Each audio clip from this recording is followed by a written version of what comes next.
Hi, Assalamualaikum everyone. Welcome back to another virtual lecture. So in today's video, we're going to learn about topic 5, sampling methods and the central limit theorem. Okay, so this will be the first part under topic 5. Okay, so today we're going to learn about sampling methods.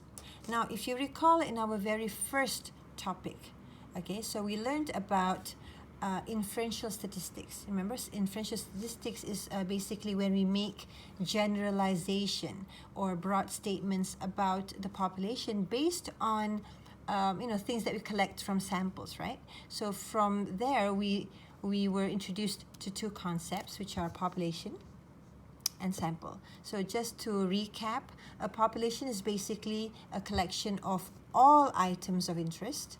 Okay, they may be people, they may be cars, they may be nations, they may be universities and whatnot. Okay, so if you manage to collect all of them, they're called population. However, if you only manage to collect a portion or a part of that population, they're called a sample. Now, the process of us collecting the sample from the population, that's called sampling. Okay, so I hope that's clear. Now, whenever we want to conduct a study on the population, okay, if we manage to have access to everyone in the population, so it's called a census, right? Okay. However, if we only have a sample and we want to conduct a study on that sample, so the process of collecting data or information is called a sample survey. So you may be wondering now, why do we need to collect samples? Why do we just ask everyone in the population? Wouldn't that be, more ideal? Yeah, that's right. It is more ideal. However, reality doesn't work that way, unfortunately, because in order for us to get information from everyone, it's going to be so expensive, so time-consuming, and sometimes, there's a limited time for us to be able to conduct the study, okay, for whatever reason. So that is why we normally, okay, in practice, people usually collect samples to do their studies and to get information. Okay, number one, I'm just going to go through the ones listed here, okay? Right, maybe I should, yeah. Okay, I just learned this, guys. I can zoom. Okay, I know I can zoom videos. I didn't know why I didn't do it in the previous videos. Forgive your old teacher, yeah? Okay, so let's look at the first reason. Okay, the first reason why we do sampling is that, because as I mentioned to you before, it's going to be really long. Okay, it will take a long time. It will be too time consuming if we want to contact everyone in the entire population. Okay, sometimes the budget allocated for our study is only for a few months, so it's not possible for us to do a census. The second reason why we conduct sampling is because, say, we have all the time in the world to contact everyone in the population, but it's just not possible to locate everyone. For instance, our class, we have 148 students in our mass lecture. Do you think all 148 students come to class at one time? So if I were to conduct a study, would I be able to get everyone? It's even that difficult to gather all 148 at one spot. So imagine thousands and millions of people. So, it's sometimes just impossible to locate everyone to answer the questions. Okay. So the third reason as to why we do sampling is because it is very expensive to study everyone, to study all items in the population. Okay, a lot of studies are subjected to a certain financial constraint. So yeah, sometimes we do have to pick and choose. We have to collect samples and conduct studies on them. In addition to that, if ever we often test something, it might destroy the sample item. Okay, so what this point number 4 simply means is that sometimes it's sufficient for us to just test or conduct a study on a selected few instead of asking everyone. Okay, so maybe I can give an example. Say you're making or cooking soup, right? So in a big pot of soup. Okay, so whenever you want to test whether your soup tastes good, do you drink the whole soup, the whole pot? No, right? So we'll just take maybe a small ladle or a spoon and just sip at the top. But of course, making sure that we give the whole pot a good mix, right? So that's basically what it is. It's just sufficient for us to test the first few sips at the top of the pot instead of, keep on drinking the soup. Okay, the final reason stated here is that if we conduct our samples correctly, follow all the rules, follow all of the guidelines, then it is actually acceptable that the results we get from that study is adequate. You know, adequate, it's enough, it's good enough to estimate the value for the entire population. Okay, so can you imagine if you can actually get similar or, you know, somewhat similar and good quality results from doing a study on samples, why do we need to, you know, spend so much money and so much time to ask from the entire population? Okay, so now that we learned what sampling is and why we conduct sampling, now let's move on to learning how to conduct the sampling. Okay, so there are generally two methods to conduct sampling. One is called the non-probability sampling method, and the other one is probability sampling method. Okay, let's look at the first one. Non-probability sampling is basically when we want to collect our samples, each and every member of the population do not have an equal chance to be selected. Okay, one example is convenience sampling. Okay, so what does this convenience sampling means? Convenience sampling is simply when we collect sample based on mainly out of convenience. Let's say, I give you an example. Say you want to collect information from people at the supermarket. So you head over to Giant at Batu Caves and just stand at one corner, and then you give out your flyer to people walking around you, you know, to get their information. Okay, so that is a type of convenience sampling because it's very convenient for you. All you have to do is just stand there. Okay, you stand at one place, at one corner, and then you give out your flyer and ask them to fill out the survey, and you can get information. You can get hundreds of response in an hour. See, but now is it fair? Is it, you know, is it ideal? The thing is, you can argue that, you know, it's actually depending on the objective of the study. If your intention was just to get information from those people who shop at that particular spot or that shop in Giant, so maybe your study or the way you collect data is justified. But if your intention is to get, you know, information from the public at large, it wouldn't be fair because your response will only be limited to that place where you stand. What if someone do not go to Giant? What if they don't go to that particular spot? What if they're like shopping in another part of Giant? See what I mean? So it's not really giving a representative of the entire population. Now, the example of non-probability sampling is judgment sampling. Okay, so the key word here is judgment. You know what judgment means? It's like when you perceive or when you assume certain individuals to be an expert in the subject matter.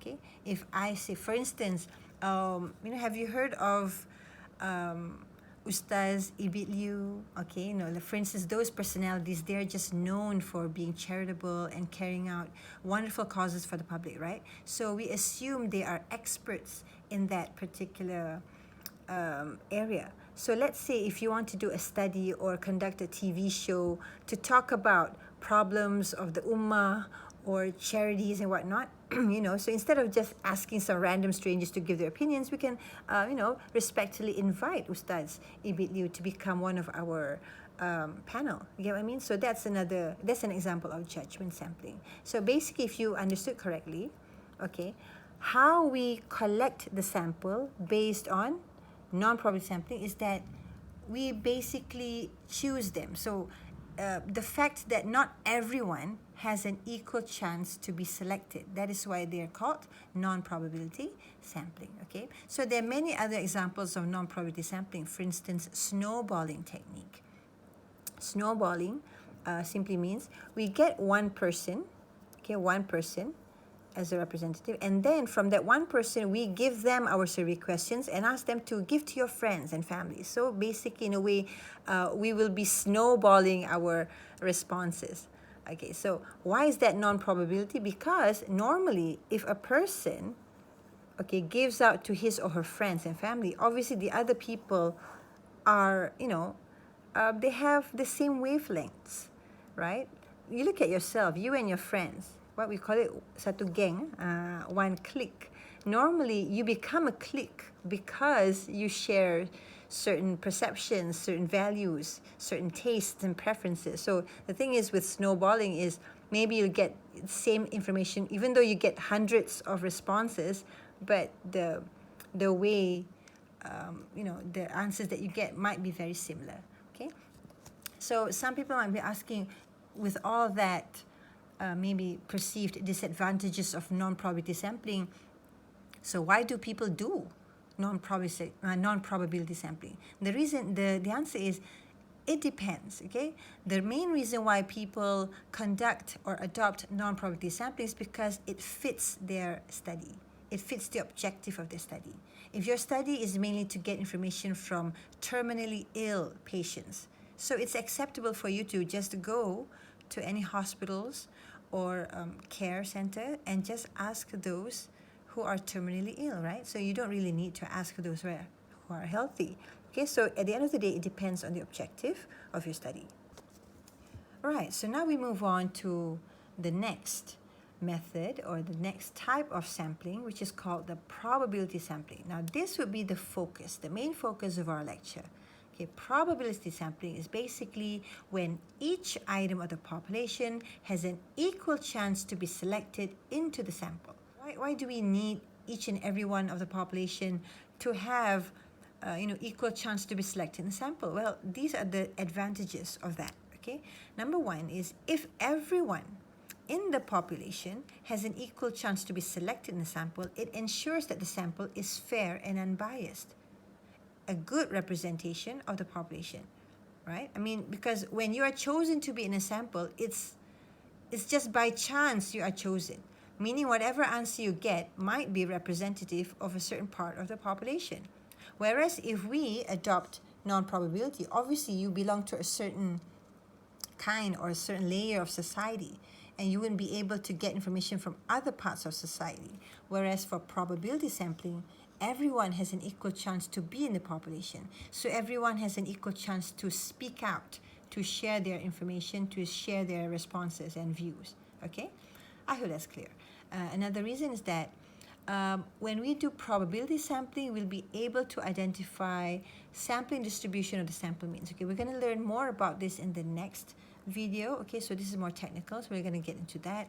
And another important reason as to why probability sampling is sometimes inferred to be more superior compared to non-probability sampling is that there are numerous formulas and ways as to how to conduct studies using probability sampling. So at the end of the day, we are able to evaluate the goodness of our samples, okay, as compared to non-probability sampling, okay. But again, all of this is based on studies and written, and it's still being argued by authors and statisticians. So at the end of the day, it depends on the objective of our study.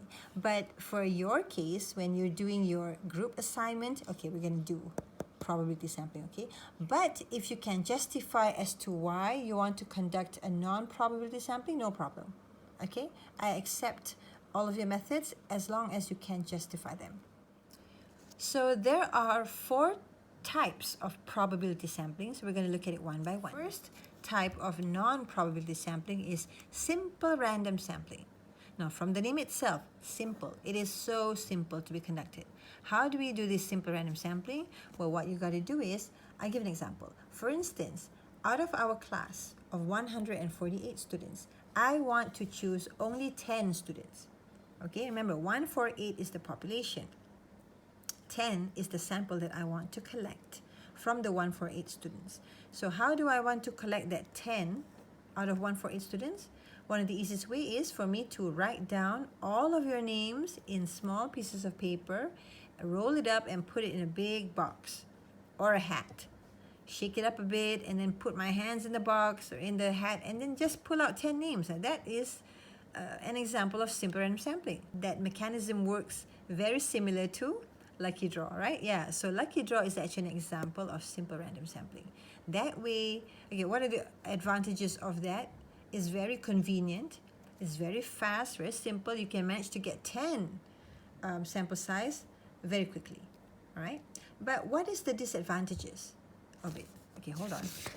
Oh, okay, so here's an example. Okay, my example is slightly different from this, but it's similar. So anyway, let's discuss about the pros and cons. The pro or the advantage of simple random sampling is that it's very quick.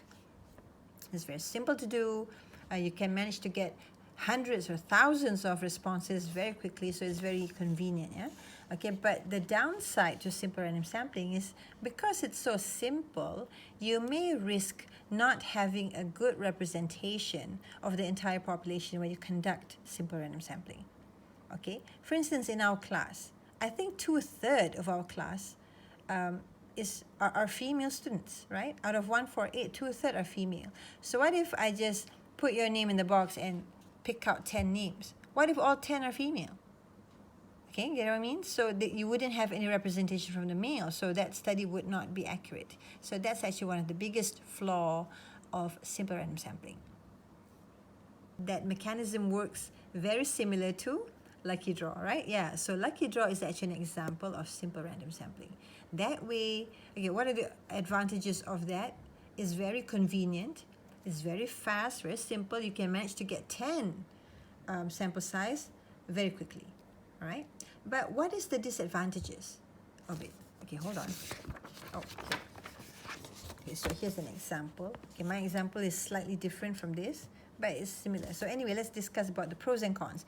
The pro or the advantage of simple random sampling is that it's very quick. It's very simple to do. You can manage to get hundreds or thousands of responses very quickly, so it's very convenient, yeah? Okay, but the downside to simple random sampling is because it's so simple, you may risk not having a good representation of the entire population when you conduct simple random sampling. Okay, for instance, in our class, I think 2/3 of our class are female students, right? Out of 148, 2/3 are female. So what if I just put your name in the box and pick out 10 names? What if all 10 are female? Okay, get what I mean? So that you wouldn't have any representation from the male, so that study would not be accurate. So that's actually one of the biggest flaw of simple random sampling. Now, because of that perceived flaw or drawback of simple random sampling, that is why we have the second type of probability sampling called the systematic random sampling. Now, how the systematic random sampling is conducted is very similar to simple random sampling, only now we have some sort of a system. Now, instead of just rolling your names on pieces of paper and picking up 10 at random, okay, what I do is I'm going to use the class list. Yes, okay, why don't you write down? We're going to use the class attendance. Once you have a class list, the first thing you need to do is calculate the value of k. What is this k? Very simple. Okay, let's look at this example. Say you have a total of 45 students and then we only want 10, right? So to calculate k is basically you just take the population size, you divide it by the sample size. So 45 over 10, we get 4. Well, it's actually 4.5. So you can choose every fourth student or every fifth student. Okay, it's entirely up to you as long as we're consistent. Okay, so now you have the class list, you calculated your k. What we need to do now is, okay, say this is your class list. Okay, so just now our k was 4, right? Right. So what we need to do is before we can utilize this 4, we need to pick the first name. The first name out to be chosen randomly, okay? So how do you do that? Well, you can just close your eyes and pick one name, or we can use the random table at the back of the statistics book to choose randomized numbers, whichever. There's so many ways for us to be able to get a random number. So let's say now I'm closing my eyes and I'm picking, okay, so Jamal is the first name. Now, Jamal is not going to be in our sample, okay? So the starting point is just to start. The first name out to be the fourth person after Jamal. So 1, 2, 3, 4, Sarah. So Sarah will be the first person in our sample. And then 1, 2, 3, 4, Lucas. 1, 2, 3, 4. Okay, I didn't have a longer list, but basically you get what I mean? So now you will keep on choosing the fourth person until we manage to collect 10 people in our sample. So what is the advantages of a systematic random sampling? Well, for one thing, you have a system, right? Like for instance here, if anyone asks you to justify why you choose these people to be in your sample, you can show them the calculation. Like I've calculated the k, so I've chosen these people at random. See, so you've got something to justify. So it's just a good, good sense of record keeping. But other than that, systematic random sampling, again, it does not really ensure a good representative of the population. Because for instance here, what if our female students were a lot? Okay, so let's say all of these are female. So again, the fourth student will still be female. Another fourth student will be female. So it doesn't really get that problem away. Okay, so on one hand, it's slightly better than simple random sampling, but systematic random sampling still has its problems. Which leaves us to the third method of probability sampling, called the stratified random sampling. Now, stratified random sampling is said to be slightly better in terms of better representation and more unbiasedness compared to the previous two in terms of collecting samples. Okay, so let's look at what is this stratified random sampling. Okay, what it means is, before you can collect the sample, you need to divide your populations into different subgroups. That subgroups is called a strata. It's based on characteristics that you, as the researcher, identifies. For instance, I've got an example. We have hundreds of students at the kuliah. Okay, so now I want to choose several hundred to be in my sample, but I want to choose based on different mahalas. For instance, we have a lot of mahalas, right? I want to make sure that in my sample there are representatives from each mahala. So see, I've categorized, I have subgrouped the population into strata. So my strata in my example is the mahala. Okay, so this strata can be anything. It is you, the researcher, who defines the strata. Okay, so here let me share with you. Okay, you can actually read the examples yourself if you have the lecture notes. Okay. Anyway, I've been getting emails from students saying that they're a bit worried because their lecture notes are back in campus and they're stuck at home, whatnot. You know what, guys? Don't worry about it, okay? Here, as you can see, I always share with you the examples and whatever it is that I've written in the lecture notes with you. So even if you don't have the lecture notes with you physically, I hope you'll be able to take this opportunity to see them in my videos, okay? Right, so let's look at example 3. Suppose we want to study the advertising expenditures for 352 largest companies in the United States to determine whether firms with high returns on equity, which is a measure of profitability, spent more of each sale on advertising than firms with a low return. Say 50 firms are needed for this study. To make sure that the sample is a fair representation of population, the companies are grouped on or grouped based on their percent return on equity, and a sample proportionate to the relative size of the group has to be randomly selected. Okay, so anyway, let's look at it one by one. Here I purposely crop it up so that you can focus on the columns one by one. So okay, let me just recap the study. See, you have a total of 352 companies. So this is your population, okay? So out of 352, you want to choose only 50.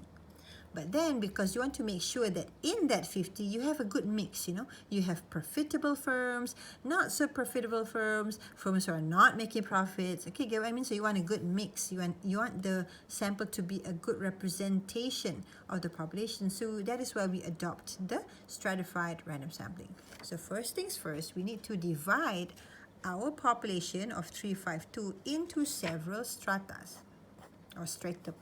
Okay, that's the singular. Right, so here, how many stratum or strata do you need is entirely up to you. In this example, they decided to have 5. Okay, so how do we define the strata? Here, it's based on profitability, because that is what their study is about. Okay, so if you're asking me, how do I know what strata should it be? It depends on your study. So this study is talking about, they want to measure whether profitable firms spend more on advertising or not. So obviously they need to group the population into different profitability levels, right? Okay, so here they decided to have 5 classes, 5 stratum. Okay, and each one is characterized differently. Now, the next point here, what you need to do is, we need to have a tally. You know, we count how many of those 352 firms belong in the first strata, second, third, fourth, and fifth. Okay, so here's based on observation lah. You just count. Okay, so you put it in here. Now next, this is the most important bit. It's called relative frequency. What happens here is you need to calculate what is the relative frequency of the sample that belongs in this first strata. So what you need to do is, here my working is here, you take the number of firms in that first strata, which is 8, and then you divide it with the total number of firms. 8 divided by 352, so we get 0.02. Now, if you notice this calculation, we've done it before.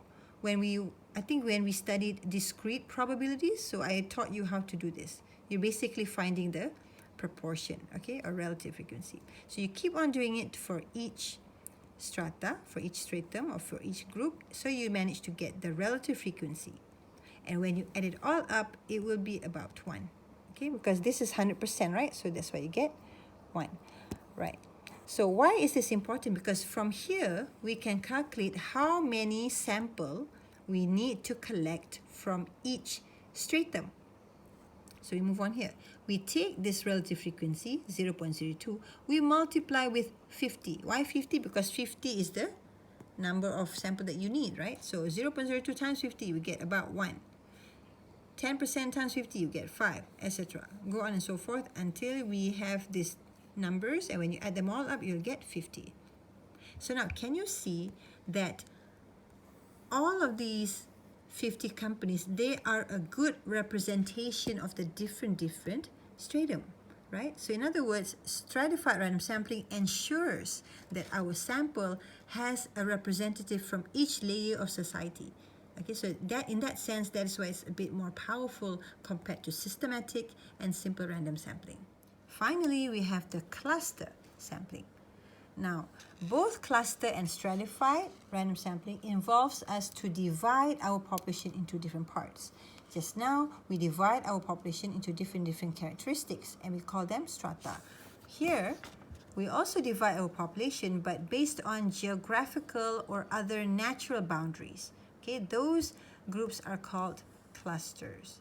From then, okay, the clusters are randomly selected, and a sample is collected from the randomly selected cluster. Okay, let's take a look at this example of cluster sampling. Say we want to get information or responses from 1,000 Selangor people. Okay, so here's the state of Selangor. In Selangor, there are 9 districts. Okay, so we have Klang, we have Sepang, we have Petaling, Kuala Selangor, Sabak Bernam, what else? Hulu Langat, Kuala Langat, Hulu Selangor, and us, Gombak. Okay, so these are all of the 9 districts in Selangor. So these are actually our clusters, because clusters are basically when we divide the population into geographical or other sort of natural boundaries. Okay, so these are our clusters. Now we have 9 clusters in Selangor. So we want to choose maybe, because we only want 1,000 people. So maybe the first thing we have to do is to choose. We can't go and collect samples from all of the districts, right? Because it will just be too expensive and takes too much time. So out of this 9, maybe we can just choose 2 or 3 clusters. Okay, so which one to choose? We can choose the clusters randomly. Say we want 1 and 5, or 3 and 4, or we can actually have a good justification. Maybe from the 9 districts, we want to choose one from the north, another one from the south, another one east and west and whatnot. Okay, so you got to have some sort of justification as to why you choose those clusters. So let's say from the 2, let's say we choose cluster 3 and cluster 7. Okay, so now we zoom into cluster 3 and 7. From here, we can further, either divide into more sub districts, or we can just randomly choose 1,000 people. Maybe let's choose 500 people in district 3 and 500 people from district 7. So how do we choose these 1,000 people? We can choose them randomly. So basically, the term cluster sampling involves when we divide the population into clusters. But the act of choosing the individual sample sizes can be done randomly.